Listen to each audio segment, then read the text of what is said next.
Fubara has not sought for forgiveness, Minister of the Federal Capital Territory Wike replies Tompolo. Hello viewers and welcome to Infogist TV. The Minister of the Federal Capital Territory Wike says the suspended governor of Rivers State, Fubara, has not apologized to him to consider forgiving him. According to him, for there to be forgiveness, the person who did wrong must first acknowledge it and seek forgiveness.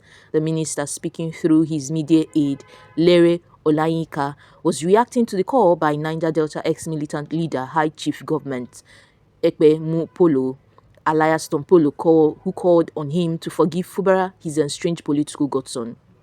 Tompolo, while speaking on the Rivers crisis, in a statement recently emphasized the need for restraint and unity and urged Wike to set aside his anger for the greater good. And just like I will not accept rebellion from my son, I will also not cause more problems. Wike is angry, but he has to bring his temper down for the good of all. We will have a dialogue and resolve all lingering issues. And again, Fubara returned to his seat, Tompolo said. Asked for his response to the call by Tompolo, Wike through his aide, said, "There is no offense. It is when someone has offended you personally that you are talking about the person seeking forgiveness or whatsoever. As Christians, let's now assume that Fubara has offended the minister. Do you forgive someone who has not come to you to seek forgiveness?" Olayinka, emphasizing the process of reconciliation, added that the person who has wronged you must first agree that in his mind he has wronged you. Let's assume that Fubara has offended the minister. Has he come to seek forgiveness? I'm not saying there is an offense and there should be forgiveness, but he has not even come for forgiveness. According to Olayinka, Wike has not accused Fubara of personal wrongdoing, but has merely called for adherence to government principles. The minister has never said that Fubara offended him personally.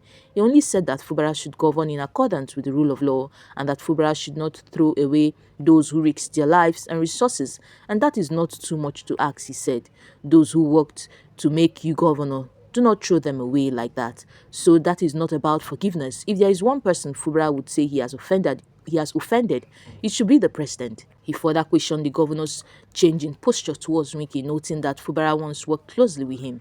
He is the one to go for soul searching because throughout the time he was working with this same Wike, throughout the time Wike was facing the bullet for him, Wike was not a bad person then. So at what point did Wike become a bad person to him? He should ask himself, when did Wike become somebody that Fubara would be so bold telling him that he would deal with him? At what point? He should ask himself questions like this. Waxing proverbially, Olayinka added, "You are begging a doctor to provide medicine for someone that is sick, but you are not begging the person that is sick to take the medicine. What happened?" On the other hand, still on Rivers crisis, Ejike King George, a chief magistrate in Rivers State Judiciary, has resigned from service, voicing his strong opposition to the state's current political leadership. In a letter dated April 11, 2025, an address to the Honorable Chief Judge of Rivers State through the Secretary of Rivers State Judicial Service Commission, George described the governance style as incompatible with the values of the legal profession. This difficult and regrettably decision is informed largely by my discomforts with the recent appointment of a quasi-military administration to run the affairs of a modern state like ours, the letter reads. He characterized the new administration as alien and antithetical to democratic principles upheld by the judiciary.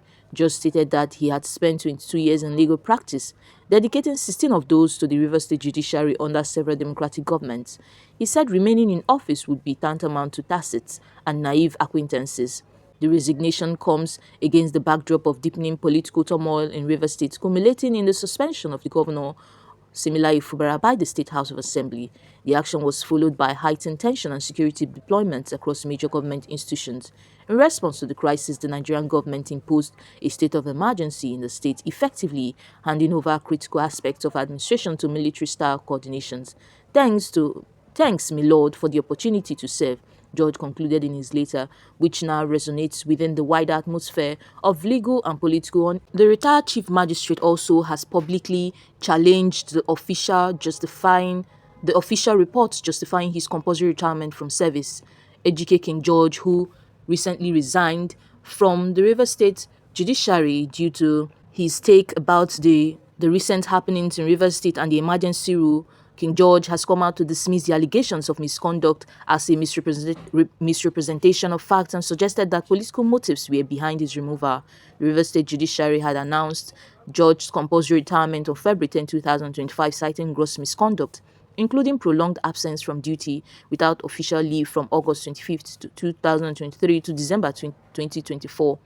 A disciplinary panel constituted by the State Judicial Service Commission reportedly found him culpable and recommended his removal. However, in a statement obtained by our reporters on Tuesday, the retired magistrate refuted the allegations, presenting documentary evidence to counter the claims. He also revealed an unusual obstruction to his initial attempts to retire voluntarily, alleging that the Secretary of the State Judicial Service Commission refused to accept his retirement later unless certain sections were removed. My attention has been drawn to a recent publications from the Office of the Chief Registrar alleging that I was compulsorily retired by a so-called panel for willfully staying away from work from August 25, 2023 to December 2024. He also claimed that I was merely seeking public support and sympathy. In response, I have chosen to provide documents as evidence so the public can judge for themselves. Please note that I chose this medium, going public, to communicate because the Secretary of the State Judicial Service Commission refused to accept my retirement later, insisting that I expunge certain text as a condition, the statement added. The controversy comes amid heightened political tension in Rivers State following the suspension of the governor Similayi Fubara by the State House of Assembly and the subsequent declaration of a state of emergency by the federal government. George had earlier linked his resignation to the political climate, describing the current administration as a quasi-military regime incompatible with democratic values. In his April 11 resignation letter, he stated that remaining in office would amount to tacit and naive acquaintances to an alien and atypical governance style. However, the Chief Registrar of the Rivers State High Court, David Ihua Maduenyi, dismissed George's claim as an attempt to deceive the public and attract undue sympathy. Maduenyi insists that the magistrate's removal was purely disciplinary and unrelated to politics.